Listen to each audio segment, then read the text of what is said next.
السلام علیکم پیارے دوستو، آج جو شب برت یعنی 15 شعبان کا روزہ رکھا جائے گا اس کی نیت کس طرح کی جائے گی، اور اس روزے کا جو ٹائم ٹیبل ہے وہ کیا ہے، اور اس روزے کو جو شخص نہیں رکھے گا اس کے لیے کیا حکم ہے۔ تو پیارے دوستو، یہ ساری نالج آج کی اس ویڈیو میں ہم جانیں گے۔ اگر آپ کو بھی شب برت کے اس روزے کی نیت جاننا ہے اور آپ کو اس کا ٹائم ٹیبل جاننا ہے تو آپ اس ویڈیو کو آخر تک ضرور دیکھیں۔ یہ ویڈیو آپ کے لیے بہت زیادہ خاص ہے، اس ویڈیو میں ہم آپ کو یہ ساری جانکاری دیں گے۔ تو چلیے ویڈیو کو شروع کرتے ہیں۔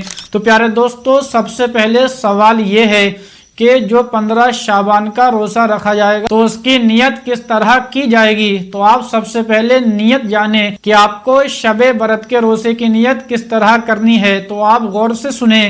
جب آپ سحری کر لیں اور سحری کرنے کے بعد جب آپ سحری سے فارغ ہو جائیں تو آپ کو اپنے دل میں ارادہ کرنا ہے شب برت کے روزے کا، یا پھر اگر آپ کے یہ نیت یاد ہے جو آپ کو اسکرین پر نظر آ رہی ہے تو پھر آپ اس کو پڑھ سکتے ہیں۔ اگر آپ کو یہ سمجھ میں نہیں آ رہی ہے تو میں آپ کو پڑھ کے بتاتا ہوں، آپ اس کو بہت ہی آسانی کے ساتھ یاد کر لیں گے۔ میں پڑھتا ہوں، میرے ساتھ ساتھ آپ اس کو پڑھنا سیکھ لیجئے۔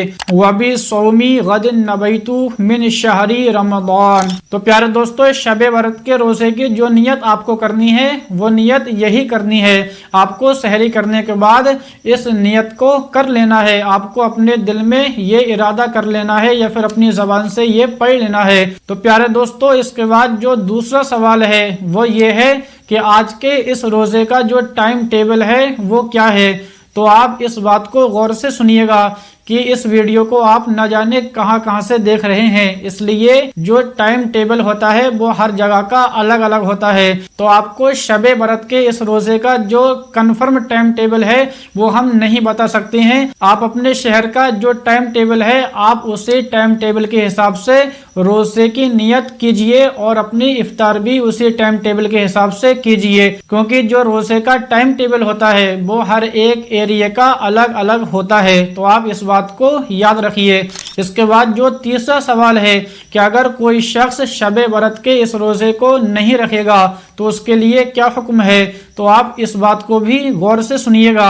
تو پیارے دوستو، جو کوئی بھی شخص شب برت کے اس روزے کو نہیں رکھے گا، یعنی جو آج کا روزہ ہے، شب برت کا جو روزہ ہے، اگر کوئی ایسا شخص ہے کہ جو اس روزے کو نہیں رکھنا چاہتا ہے تو اس کے لیے شریعت میں یہ حکم ہے کہ وہ اس روزے کو نہ رکھے، اس کو کوئی گناہ نہیں ملے گا، کیونکہ اس کی وجہ یہ ہے کہ یہ ایک نفلی روزہ ہے، اس کو نہیں رکھنے والا کسی بھی گناہ میں داخل نہیں ہوتا ہے۔ اور اگر کوئی شخص اس روزے کو رکھے گا تو اس کو بے حد ثواب ملے گا، کیونکہ اس روزے کی فضیلت حدیث پاک میں اور علماء نے اپنی اپنی کتابوں میں بہت زیادہ فرمائی ہے۔ ایک کتاب میں آیا ہے کہ حضرت سیدہ فاطمہ زہرا رضی اللہ تعالی عنہا فرماتی ہیں کہ جو 15ویں شعبان کا روزہ رکھتا ہے تو میں اس روزہ رکھنے والے شخص کی مغفرت کیے بنا جنت میں قدم نہ رکھوں گی۔ تو آپ اس کی فضیلت سمجھ سکتے ہیں، تو آپ اس کو ضرور رکھیے۔ اگر کوئی شخص اس کو نہیں رکھتا ہے تو وہ کسی بھی گناہ میں داخل نہیں ہوگا۔ کسی بھی شخص پر کوئی زبردستی نہیں ہے کہ اس کو یہ روزہ رکھنا ہی رکھنا ہے، کیونکہ یہ روزہ نہ ہی فرض ہے اور نہ ہی واجب ہے، یہ ایک نفلی روزہ ہے۔ جیسا کہ آپ کو بتایا گیا ہے، اس کو نہیں رکھنے والا کسی بھی گناہ میں داخل نہیں ہوگا۔ تو پیارے دوستو، آپ کو یہ تینوں سوال بہت ہی آسانی کے ساتھ سمجھ میں آ گئے ہوں گے۔ امید کرتا ہوں کہ آپ اس ویڈیو کے ذریعے ان تینوں سوالوں کو اچھی طرح سے سمجھ گئے ہوں گے۔ اس ویڈیو کو اپنے اور بھی دوستوں کے پاس شیئر ضرور کیجئے، اور اس ویڈیو کو ہم یہیں پر ختم کرتے ہیں۔ السلام علیکم۔